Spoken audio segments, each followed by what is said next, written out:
আসসালামু আলাইকুম এভরিওয়ান। তো রেজাল্ট দেখার জন্য সবার প্রথমে আপনাকে আমার ভিডিওর ডেসক্রিপশন বক্সে আসতে হবে। আর আমার ভিডিওর ডেসক্রিপশন বক্সে একটা লিঙ্ক আছে। আপনি যদি সেই লিঙ্কে ক্লিক করেন তাহলে আপনাকে এইরকম একটা ওয়েবসাইটে নিয়ে আসবে। এই ওয়েবসাইটে আসার পর আপনি এখানে মোট ৪ টা ফর্ম দেখতে পারবেন। এখানে প্রথমে রয়েছে নেম অফ এক্সামিনেশন। আপনি সবার প্রথমে এই বক্স একটা ক্লিক করে দিবেন।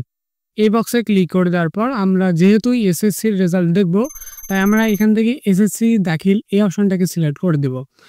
তারপর আমরা এখান থেকে সেকেন্ড যে ফর্মটা রয়েছে এখানে ক্লিক করে দেব যে ইয়ার অফ এক্সামিনেশন। আমরা এই বক্সে ক্লিক করে দিলে আমরা এখান থেকে যারা ২০২৫ সাল অর্থাৎ রিসেন্টলি যারা এসএসসি পরীক্ষা দিয়েছেন তারা এখান থেকে ২০২৫ সালটাকে সিলেক্ট করে দেবেন। দেওয়ার পর আপনি এখান থেকে থার্ড যে বক্সটা রয়েছে এইখানে ক্লিক করবেন যে নেম অফ বোর্ড। এখানে ক্লিক করলে বাংলাদেশে যতগুলো শিক্ষা বোর্ড আছে সবগুলো শিক্ষা বোর্ড এখানে কিন্তু চলে আসবে। আপনি মূলত যেই শিক্ষা বোর্ডের অধীনে পরীক্ষা দিয়েছেন আপনি সেই শিক্ষা বোর্ডটা এখান থেকে সিলেক্ট করে নেবেন। সিলেক্ট করে নেওয়ার পর আপনি সবার নিচে চলে আসবেন অ্যান্ড সবার নিচে আপনি আরেকটা বক্স দেখতে পারবেন, সেইটা হচ্ছে টাইপ অফ রেজাল্ট। আপনি এই বক্সে আবার একটা ক্লিক করে দেবেন। এই বক্সে ক্লিক করে দেওয়ার পর আপনি এখান থেকে ইন্ডিভিজুয়াল অবলিক ডিটেলস রেজাল্ট আপনি এই অপশনে একটা ক্লিক করে দেবেন।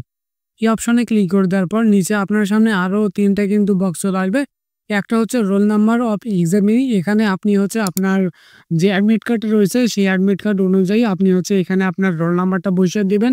অনেকেই কিন্তু এখানে ভুল করে, অনেকেই কিন্তু এখানে তার ক্লাস রোলটা বসিয়ে দেয়, বাট এখানে ক্লাস রোলটা বসিয়ে দিলে হবে না। এখানে আপনাকে আপনার যে অ্যাডমিট কার্ডটা আছে সেই অ্যাডমিট কার্ডের রোল নাম্বারটা এখানে বসিয়ে দিতে হবে। তারপর এখানে আপনি সেকেন্ডে দেখতে পারবেন যে রেজিস্ট্রেশন নাম্বার। আপনি এখানে আপনার রেজিস্ট্রেশন নাম্বারটা লিখে দিবেন।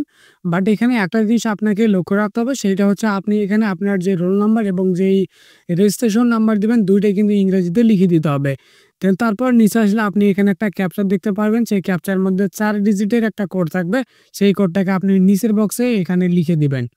অলরাইট, তো আপনারা এখানে দেখতে পাচ্ছেন যে আমি এখানে আমার রোল নাম্বার দিয়েছি, আমার রেজিস্ট্রেশন নাম্বার দিয়েছি অ্যান্ড আমি এখানে এই ক্যাপচারটা লিখে দিয়েছি।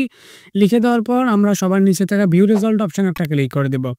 ভিউ রেজাল্ট অপশনে ক্লিক করে দিলে আপনি এখানে আপনার নাম দেখতে পারবেন, আপনার বাবার নাম দেখতে পারবেন, আপনার মায়ের নাম দেখতে পারবেন। অ্যান্ড অ্যাটলিস্ট আপনি যদি একটু নিচের দিকে আসেন তাহলে আপনি এখান থেকে দেখতে পারবেন যে আপনি মূলত কত পয়েন্ট পেয়েছেন কিংবা আপনি পাস করতে পেরেছেন কিনা। তাছাড়া আপনি কিন্তু এখানে আপনার রোল নাম্বার এবং রেজিস্ট্রেশন নাম্বারটা দেখে আরও একবার যাচ করে নিতে পারবেন যে আপনার এটা ভুল হয়েছে কিনা। সো এভরিওয়ান, এই ছিল আমাদের আজকের ভিডিওটি কেমন লেগেছে সেটা অবশ্যই কমেন্ট করে জানাতে ভুলবেন না।